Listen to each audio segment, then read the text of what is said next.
struggled so much with just not wanting to live anymore.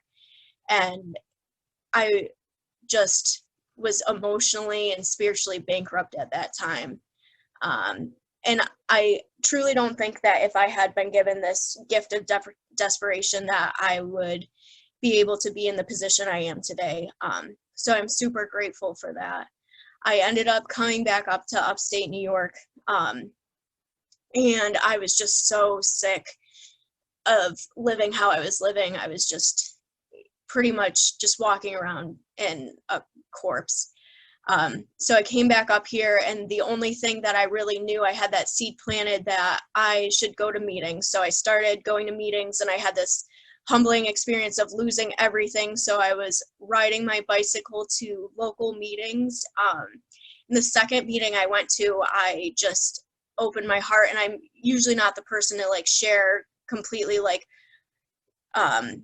openly at meetings and just say how much I'm struggling, but that day I did, and I said I needed a sponsor, and they introduced me to a woman who at the time didn't really have room to sponsor people, but she started sponsoring me. So I'm pretty much at day zero, starting my steps, and I'm super grateful that I met this woman. She's still my sponsor today. We started on work immediately, and just going through the big book, and we also go through the 12 and 12, and just I had struggled with the concept that I was powerless over alcohol. Like my life was unmanageable, but was I truly powerless? And prior to, I think the day before I met her, my little sister asked me to buy her alcohol, and I was like, oh yeah, I'm sober for the long haul, this is it. And then, you know, an hour after buying alcohol for my sister, like I had relapsed and started drinking with her again. And it was just like that experience that I am not powerless, or I am powerless over alcohol. I have no defense for that first drink if I'm not working a program. So coming to realize that I am powerless over drugs and alcohol, and the fact that my life is completely unmanageable. And I've said this before, like my life can be unmanageable without drugs and alcohol, and I'm powerless over everything. So like if I'm not doing the right things, if I'm not working this program, I'm going to go right back to that spiritual and mental bankrupt place. So I just need to constantly keep that in the back of my head, that I am so powerless over things, and that how unmanageable my life can get. And then the whole higher power concept was super foreign to me. Like I didn't really have any spirituality or anything growing up. So, of course, like I came into this, like not really knowing, when I was down in Florida, someone had used like the saying that like, if you don't think you're, there's no power greater than you, like go out into the middle of the ocean and try to stand still and see how well that works. And like, I thought that was like really dumb at the time. I'm like, yeah, that's science. But like my mind just couldn't grasp the fact that like there is something greater than me. It's a power greater than me. It doesn't have to necessarily have anything to do with anything else. Is that there is a power greater than me. And it took me a while to kind of like connect what that meant with the whole higher power thing. And my sponsor was really great. Her and I have two completely different concepts of higher powers. I guess completely is kind of crazy, but we have two different concepts of higher powers. And it's so crazy to see how this concept has changed over time, and how this reliance on my higher power has truly been like this relieving sense. So like, you know, the second step says that we came to believe in a higher, or a power greater than ourselves, and to restore us to sanity. And I really couldn't grasp that. But I just started to notice that when I was doing the next right thing would happen. And then the third step, like I just made this decision to turn my life and my will over to a higher power as I understood them. Like I didn't really know what I was doing, but it was just that decision that I don't have to control things. Like for when I can't control things are going to happen how they're going to happen. And it's been so relieving for me that I don't have to try to put my all, like how to outsmart things, how to manipulate things to work in my favor. It's just been, it's one of my favorite steps, that when things are hard, I just do the third step prayer, and it's like I don't have to worry in that moment. You know, that anxiety that comes along with this, and just the fear too, that I'm afraid of the unknown. I'm afraid of what's going to happen. And then I started my 4-step with my sponsor, and I didn't really understand why everyone got so worked up about it. You know, I heard someone say, like, you know exactly what wrongs, what harms you've done, what resentments you have, and it's just putting pen to paper and putting it all down. And I went through it, and I got it done in about 2 weeks, and I felt so good that I got it done. And like, while I was going through it, I really didn't think I had as many resentments as I had. And I just, like, I would have these like little things, mostly when I was going to bed, come up. And I'm like, is that really resentment? But if it was really bothering me, then I wrote it down. And I tell the women that I sponsor today, they're like, how small of a resentment do you want me to put on there? And I ask them, you know, how free do you want to be? Like, keep your side of the street clean. If it's something that's like constantly coming up, then what's the harm in putting it on there? And then trusting another woman to share my 4-step with, doing my 5th-step, like that was really scary, because I grew up a lot with having guy friends, and still I have a lot of guy friends, and trusting another woman. And I don't know if it was really like the judgment, but it was just the fear of being honest with another person, especially another woman, and like just being completely exposed to that person.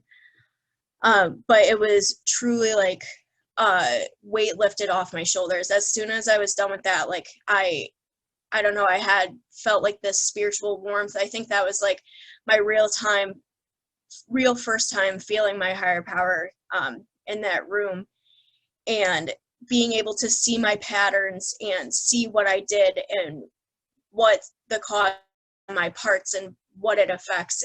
It was truly eye-opening, because now, like, when I'm living in my everyday life and I am feeling restless and irritable and discontent, and I see all of the things that have happened in my past and my part in it, like, I'm able to take a look at that and not have history repeat itself, not build any more resentments, because, you know, it says in the big book is that resentments are a dubious luxury that we don't have. And I can't harbor any more resentments towards anyone, because that's what keeps me sick.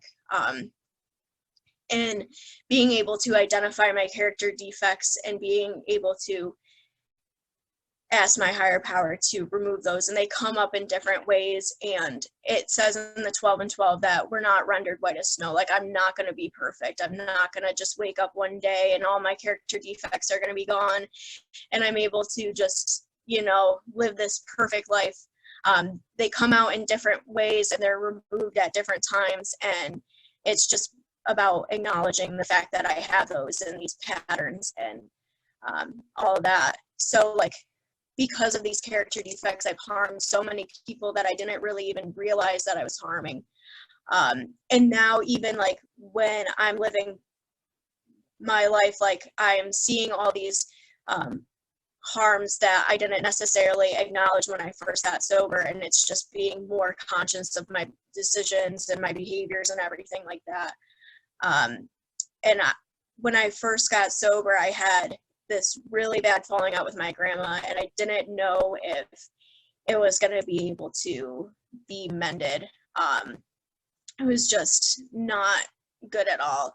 So on doing my 9th step, like, that was the step that was like really, really like made me sick to my stomach. I didn't want to do it. And, you know, a lot of them did go well, but there were some that weren't as expected. And, you know, they say expectations are premeditated resentments. So I try to go into these things with an open mind. I had employers I had to make amends to, and they were pretty much like, yeah, you fucked up, and like, thanks for making the effort, pretty much, and hope not to see you around again. And, you know, that hurts, because like, went in there after making these amends with my grandma, and I was like, oh, I fixed this relationship with someone that I really hurt. Work's going to see how good I'm doing and, welcome me back with open arms and offer me a new job and all this stuff. But, I can't have any expectations like that. So, those were pretty hard. But like, it's so freeing. Every time I make one, I'm like, oh my gosh, like I don't have to harbor this anymore. Like I've cleaned my side of the street. I've put all of my cards on the table and here's where I'm at. And if there's anything I can do to fix this problem, like, please let me know,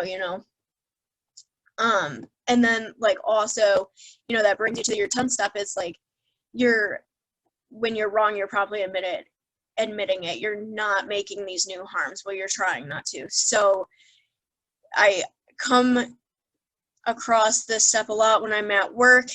People are agitating me and I am just not having it. But I'm able to take a step back and pause when agitated and pray about it. And most of the time, I'm not acting on those first feelings. Like, again, I'm not perfect and it's a work in progress and every day is a different day. But it's so nice to be able to have that tool that I'm not freaking out. I'm not like having these emotional hangovers that I'm like, wow, why did I do that? Like I'm able to look and see these patterns and these behaviors and not repeat that. And then anything that I'm not promptly admitting during the day, at night, I am meditating on and I'm taking an inventory, and I'm seeing where I was resentful and selfish and dishonest. And I was seeing what I did that day, not sitting in morbid reflection, seeing everything that I was able to accomplish that day, but also constructively looking at it and seeing what I can do better the next day. And that's at night when I try to meditate and have prayer, that's still a work in progress. I'm not the best at meditating. My mind goes so fast and I have like so many thoughts. And at night, like I don't have really much self-control when it comes to slowing down all my thoughts, but it's definitely gotten better as I've been practicing it. And then, the 12th step is like one of the most important steps for me in that service work and being able to help the alcoholic who's still suffering. And it says like, having a spiritual experience as the result of these steps. It's saying like, if you do these things, then this will happen. And that's awesome. Like being able to have a spiritual experience, looking at who I was 9.5 months ago, like I am so happy at where I've come to today. I was so afraid and I just didn't know if this was all going to work out. And this was like my last hope. And I am so grateful to have had this program. And being on a committee, on Esquipa host committee, that has changed my life too. Like I got right in the middle of AA and these people love me and I love them. And we do things like unity events. We're throwing the convention. Just seeing how all of our personalities work out too is crazy. Like you're learning how to deal with other people, and these other people are alcoholics and we tend to butt heads a lot, but we also love each other and it is just amazing. And I'm so grateful to sponsor people today.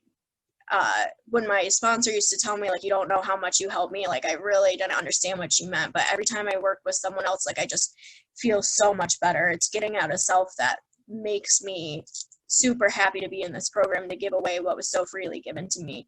And I'm so grateful to have this balance in my life. Like I have the unity, I have the recovery, I do the service work.